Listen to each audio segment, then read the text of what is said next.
কি রে, ঘুমাই গেছিল নাকি? না।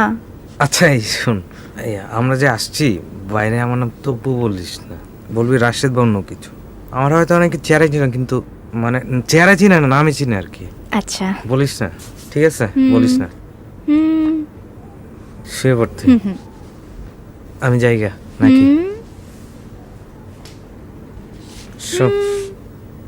Good night. গুড নাইট তাহলে গেলাম। তুই শুয়ে পড়, শুয়ে পড়। নিশ্চয়ই।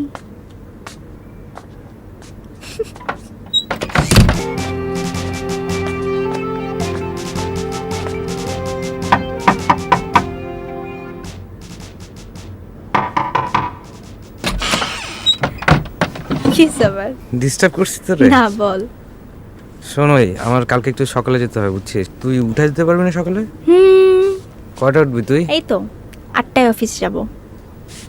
8টায় তো সকাল, অনেক বেশি সকাল হয়ে যায় তো। ও আচ্ছা, তুই আবার অফিসে কাউরে বলিস না যে আমি তোর সাথে থাকি একসাথে, এইসব বলিস না, ঠিক আছে? জি স্যার, অবশ্যই স্যার। আমি নিজেকেও বলবো না স্যার।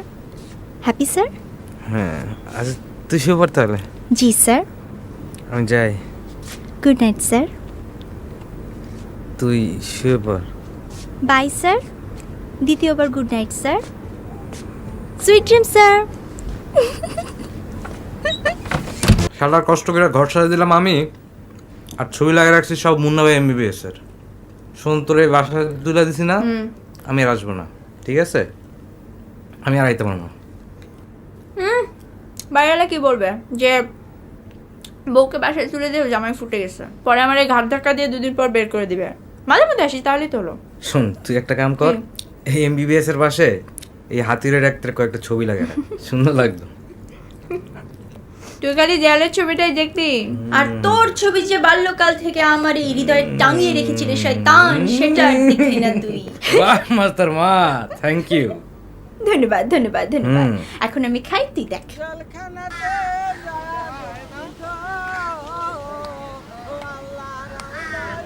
বুঝছো মামা, জেলখানা হয়েছে মানুষ চিনার কারখানা। এখানে কেউ না এলে কে আপন কে পর কিচ্ছু বোঝা যায় না। এই তোমার বউ তোমার যে মনে একবার দেখবার আহে না, তুমি মন খারাপ করে বয়ে থাকো। তোমার দেখলে আমার হাসি পায়, আবার খারাপ লাগে। হাসি পাই কে? হাসি পাই কারণ আমি যখন জেলাহি তখন আমার বউ পয়লা পয়লা সপ্তাহে একবার দেখা করতো, এরপরে 15 দিন একবার, এরপরে মাসে একবার, তারপর 3 মাস পর একবার। এখন আর দেখা করতে আসে না, এই জন্য আমার কোনো টেনশনে নাই।